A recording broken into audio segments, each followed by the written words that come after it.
নতুন হলের জন্য যে আমাদের চলমান আন্দোলন, এই আন্দোলনের দাবি দাওয়াগুলো পূরণের ক্ষেত্রে আমাদের অন্যতম একটা চাওয়া ছিল যে কলেজ কর্তৃপক্ষ ঊর্ধ্বতন মহল অর্থাৎ স্বাস্থ্য মন্ত্রণালয়ের উপদেষ্টার সাথে আমাদের একটা মিটিংয়ের ব্যবস্থা করে দিবেন। আমরা আমাদের যে দাবিগুলো আছে আমরা সরাসরি সেখানে জানাবো।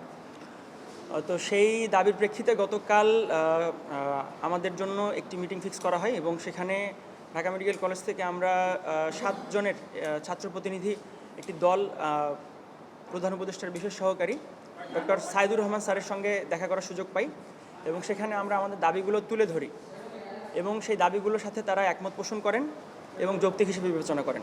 এই যে আমরা একটা রোডম্যাপ পেলাম যে আগামী মাসের একনেক সভায় আমরা আমাদের যে দাবিটা আছে সেটা একনেকে উপস্থাপন হবে এবং প্রথম সভাতেই সেটা পাশ করে আনার সর্বোচ্চ চেষ্টা স্যার করবেন।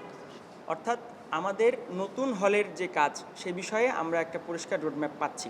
নিরাপদ আবাসনের জন্য আমাদের প্রশাসন, আমাদের মন্ত্রণালয় এবং আমরা একটা নির্দিষ্ট সিদ্ধান্তে পৌঁছাতে পেরেছি। আমাদের ঢাকা মেডিকেল কলেজে K78 থেকে K81 পর্যন্ত ব্যাচ পর্যন্ত আমাদের জন্য আবাসনের ব্যবস্থা করা গেলেও আমাদের junior most batch K82 school সম্পর্কে কোনো ধরনের পরিকল্পনা আমাদেরকে এখনও পর্যন্ত জানানো হয়নি। তারা বলেছে আমাদের জানাবে তাদের পরিকল্পনা খুব শীঘ্রই। তারা যতদিন পর্যন্ত না জানাচ্ছে বা যতদিন পর্যন্ত আমরা সুনির্দিষ্ট কোনো পরিকল্পনা না পাচ্ছি ততদিন পর্যন্ত আমরা আমাদের কাছে ফিরছি না এবং সেটাই আমাদের আজকের সিদ্ধান্ত।